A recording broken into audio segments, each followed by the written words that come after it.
All right. Um, just to briefly introduce myself, my name is Bibek. I'm a partner with the Deloitte Digital Practice and been working with the industry for last 20 plus years, primarily focusing on sales and service transformations, leveraging enterprise applications and helping large tier one clients on their digital transformation journey. So what I'm going to talk about today is a specific, client story where it's a pretty prestigious brand, and how we help them in the overall digital journey. So before we move there, wanted to briefly talk about what are when you talk about in the previous panel that you heard. They spoke about the relevance of technology and technology being the cornerstone for driving retail growth, creating that differentiation.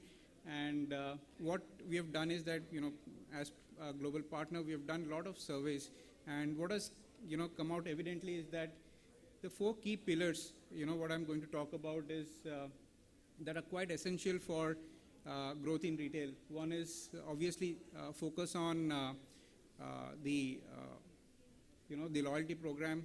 If you see customers, having more of customer acquisition itself is a big cost, and if you see close to 62% of the customers, if you have a loyalty program, they are more loyal to that brand, and they would advocate that particular brand. And if you look at the cost of acquisition of a product of a customer, it's grown by more than 200%. So it's more essential that how do you drive customer retention, and for that having a robust loyalty program is essential. The other is, of course, I think it goes without saying, focus on digital commerce. Beyond digital commerce, we have gone into quick commerce to social commerce, so that's quite significant. And then not just digital commerce, but how do you marry that with the overall in-store experience? Talking about how do you leverage data to drive that in-store experience when a customer walks into your store? And last, it's the omni-channel experience. And when I talk about omni-channel experience, it's not just about online to offline, but across the journey. When you're talking about sales, service, how do you basically take the customer through the journey and ensure that they have a good experience and remain loyal to the brand?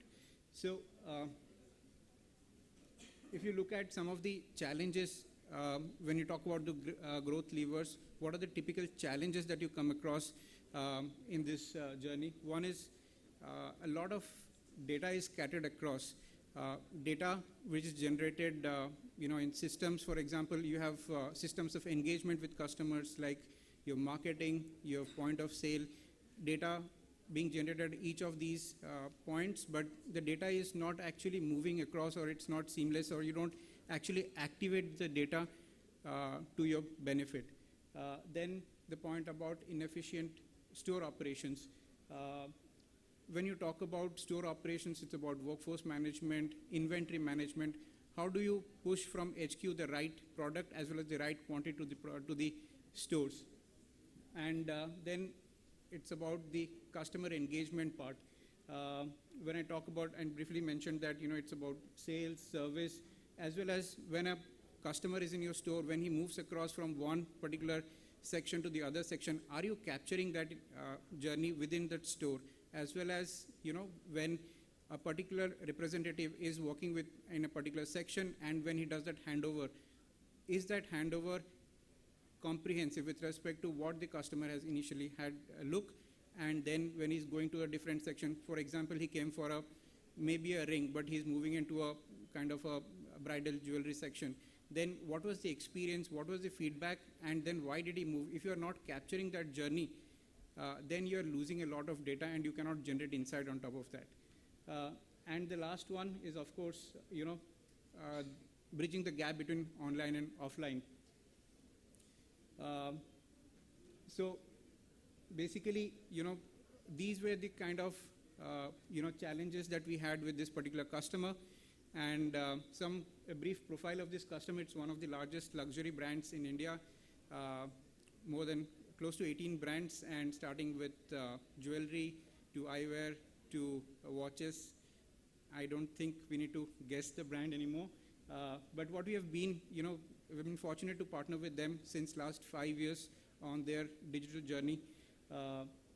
And today what we see is basically, when we see the brand, when a customer walks in across any of those, 10 to 12 brands where we have already implemented this, you see a seamless customer experience, whether you buy an eyewear to you go to jewelry, there is a consistent customer experience as well as the loyalty program that you see. So what kind of solutions did we implement for them, right? Starting with sales and service automation that we did for them, starting with, if you look at when we started at 2018, each of these brands operated in silos, their customers, their leads, their entire service experience, their loyalty program, all of them were siloed. So what we first did is kind of had an overall sales and service connected platform, brought in data across these systems to give a customer 360-degree view for the sales representatives. Beyond that, what we also did is leveraged the Service Cloud implementation to capture data across multiple channels, be it from a social, be it from a CTI, be it an in-store experience. All of that information goes to a single service application so that when the customer walks into a store and has a very difficult kind of an experience, let's say, but then when he goes back and has a discussion with the call center, the person taking that call already has that information which he had probably, an hour back, and is able to, give a more reasonable response as well as a next best action based on AI to pacify the customer. So those kind of, solutions that we built. Then the other part was with respect to in-store experience.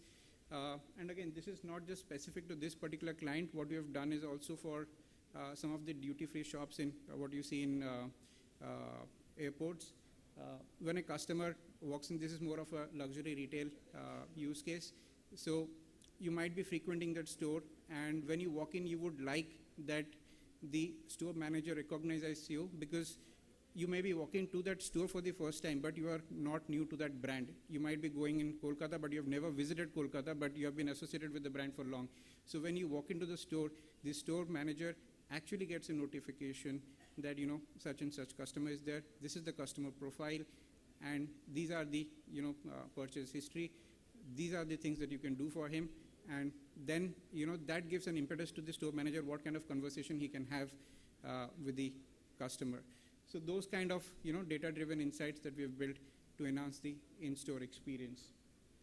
And to the other point about having segregated or very scattered, disparate data across systems, we have built a, kind of a network which is, integrating all of their 10, 20 plus applications and getting the data across. All these 18, to give an example, all of them run their procurement or the manufacturing or, what I would say, the product or the PIM system independently. Like if you talk about jewelry, you talk about watches, each of them have their own manufacturing process which is separate, can be outsourced, can be in-house. But how do you bring all of that information in front of the CRM so that when a customer is buying a product, he knows when is the end date for the delivery, right?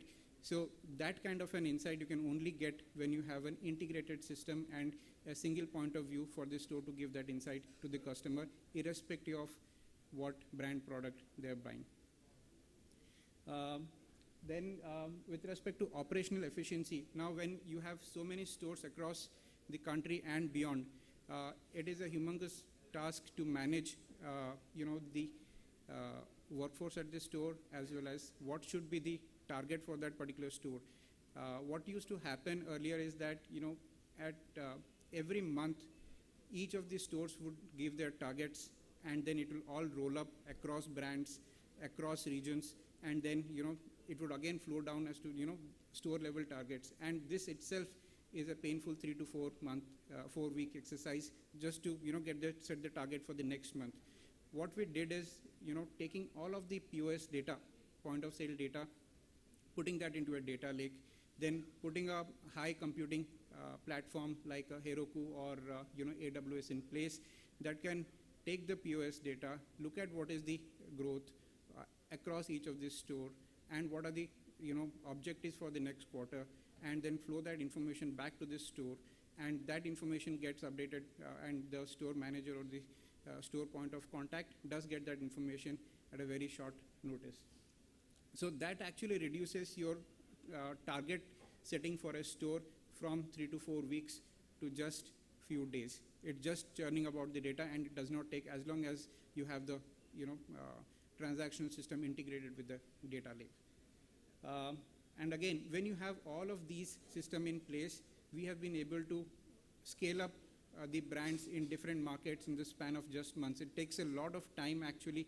If you see when you're expanding to a new market, it takes setting up the data, setting up the system of engagement, to the system of records. All of this takes time. But when you have all of these enterprise applications in place, global expansion becomes a lot more easier than what it used to take earlier. So that's what we have seen as the outcome. So getting more into the benefit of all of these that we have done over a period of years, right? More than 7,000 reps over a period of 5 years that we have seen consistently. A 12% increase in the active customers, and again, increase in 4 to 8% in the conversion rates as well. Increase in the net profit score as well of more than 10 basis points, and of course, improvement from an operational efficiency of 40 to 50%, specifically around the delivery of the products. Just to summarize on the points that we spoke about, is that when you talk about a digital transformation for a SMB or a mid-size enterprise, these are the 4 different areas that we need to keep in mind. One is obviously focus on customer relationship management, having a CRM in place, having a loyalty solution in place, having an your in-store application like a clienteling application in place. Think about that. When you talk about experience, what about marketing? What about surveys? Having that in place. Then think about data. Data from a point of view, as I mentioned, data capture, data consumption, data visualization, as well as how do you create data insights that can help you take decisions, and have a kind of an integration layer, because as you grow, you will end up inevitably having systems which are business driven, which are point systems rather than more enterprise scale applications. But it would be important to have these systems connected to your whether you have an ERP in place or you have a CRM in place. Without an integrated architecture, you won't able to understand or manage the customer journey, and without having a hang about the customer journey, it becomes very difficult for you to drive your agenda with respect to marketing or with respect to sales. So that's also what from an analytics standpoint. And once you have all of these basic tenets of a technology in place, then you can think of navigating to the new experience of the new age solutions. We talk about smart cards, to optimizing or dynamic pricing based on customer behavior, to optimal store designs, and driving trade promotions basis. You run a campaign, you see what is the ROI, you tweak the campaign so that you get a better result, and you then proliferate that campaign across all your stores. So those are some of the new experience of the new solutions that you can drive. But to enable that, these are some of the basic tenets. Just to conclude, what I would like to say is that digital continues to influence the customer behavior, and to be able to have that differentiation, we need to invest appropriately on digital technologies so that you can have an understanding of the customer behavior and drive your growth. So that's all that I had to say. Thank you. Any questions? Yep.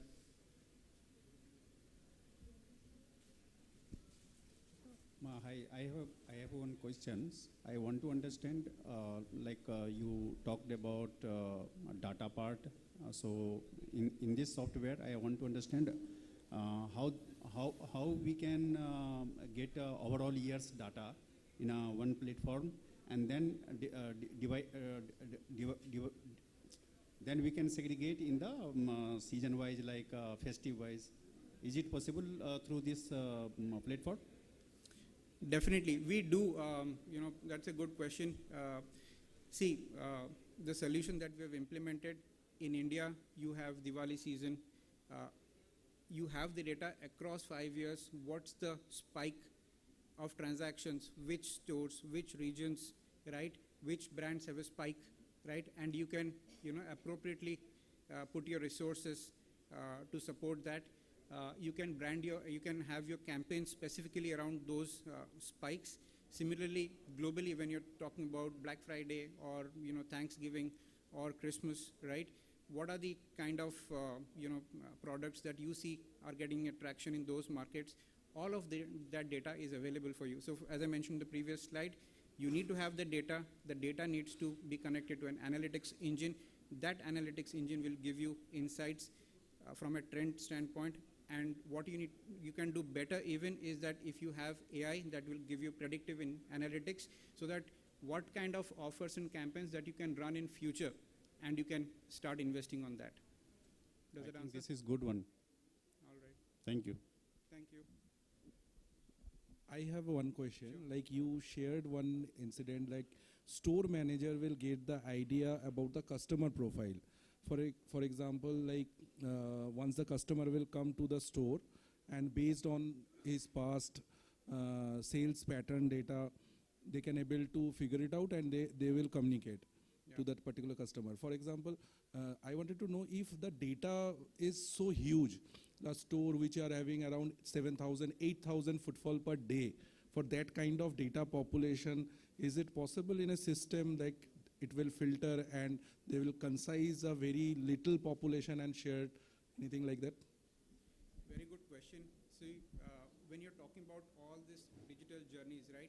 Each digital journey has touch points. Each touch point has a transaction, and each transaction obviously creates a data in your, technical stack, and storing data costs money, right?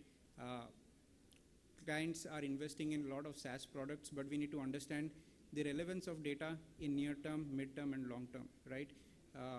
So what we are doing with a lot of our enterprise clients is that what data is required from a transaction standpoint, let's say the first 1 year, 2 year, is something that will be available readily with the stores. Anything with respect to trend analysis over a period of 4 years, you don't need, or 5 years, you don't need that immediately handy. What will happen is that will sit in a data lake, right? Which is not like a CRM system or a system of engagement directly with the customer. What it does is that data lake actually allows you to aggregate the data and give you insights that can feed into your CRM. So for example, if a customer has been a part of your overall brand for 5 years, 6 years, 10 years, you have that information, that transaction in your backend systems. It's not on cloud, right? But then the summary of that actually rolls up as a customer profile into your CRM system. So when your customer walks into your store manager knows that the profile of the customer. It does not have to know that what are the transactions he did for the last 10 years, but a particular just profile will be enough to give that insight to the customer, to the store manager, that this is a high profile or a HNI customer, right? And then of course, there are deep data solutions like AWS and Glacier and others, where you can still store data which is a decade old for any data retrieval or any issue, that regulatory issue that you might come up with. You still need to store the data for any other reasons that might be required for any other eventuality, but you can store that. So depending upon how relevant it is, and we propose cost-effective solutions. Anything which is real-time is obviously a bit more expensive. Mid-term, you can definitely call that data, and that is relatively less expensive. and then you can store the data. You can use it as and when required. So that's a very low cost option. Hope that answers. Yeah.